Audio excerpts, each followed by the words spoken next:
Hi Founder fans, Jason here, and today we'll be looking at the life of Dabney Carr, Thomas Jefferson's best friend. Unfortunately, Dabney Carr's life gets cut extraordinarily short, but he did play a very significant role in the early founding of the United States. So let's take a look. So Dabney Carr was born on the Virginia frontier, and as a young man, or I should say early teenager, went to a boarding school where he met another young teenager named Thomas Jefferson. And the two boys became fast friends, and they would often study together.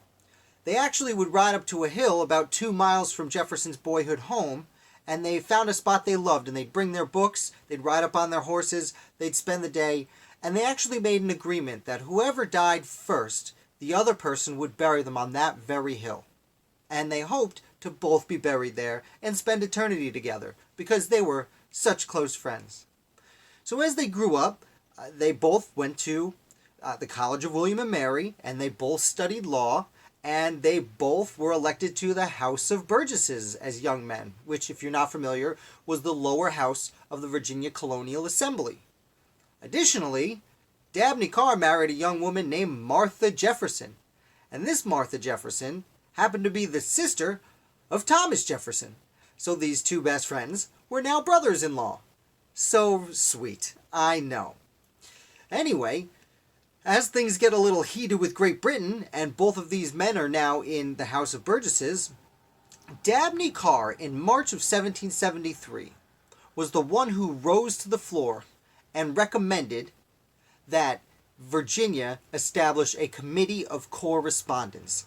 Now, committees of correspondence had been popping up all over the colonies, and the goal was to make sure the colonies, who for their whole existence till this point were pretty much separate entities, the committees of correspondence were meant to bring them closer together by making communication more efficient and more official, which was very important. And they had started in the North earlier, and this was Virginia getting on board.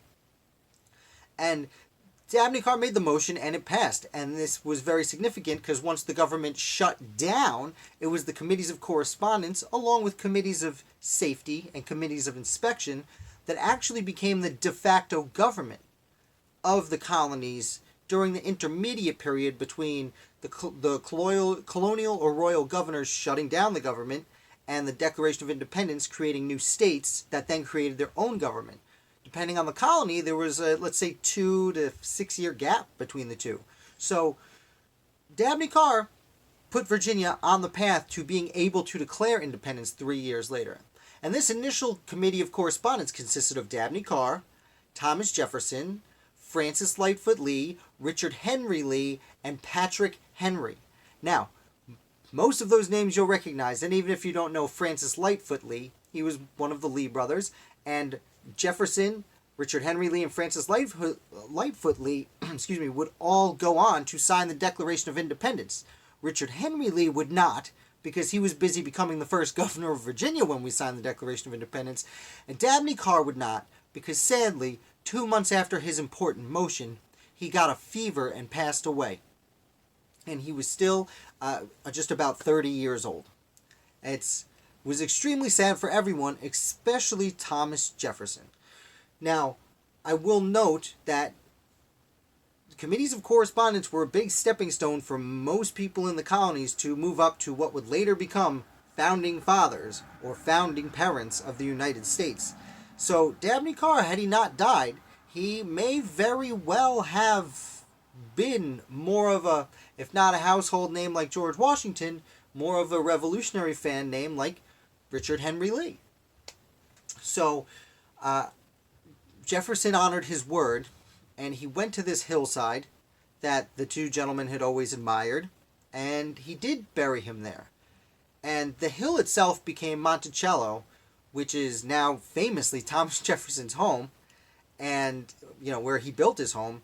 And the part of the hillside where they buried Dabney Carr is now the Jefferson family graveyard, where Thomas Jefferson himself is buried, and most of Jefferson's relatives were buried, and Dabney Carr was the first person buried there. And before we go, I'd like to read you an excerpt from Dabney Carr's gravestone, which was written by Thomas Jefferson, and it says, To his virtue, good sense, learning, and friendship. This stone is dedicated by Thomas Jefferson, who of all men loved him most.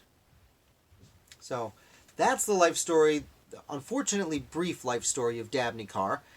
I hope you enjoyed it. If you did, please hit like. If you're new here, please hit subscribe. I do want to say I've been putting out weekly, every Friday, a summation of the 7 articles I've written the prior week. I'm thinking about doing a live version this week, maybe Friday afternoon or Friday night. If that interests you, please let me know. If you think there's a different day or a better time, I'm thinking probably 6 o'clock on Friday. 7 o'clock on Friday? Let's say 7 o'clock on Friday. So if that suits you, please let me know.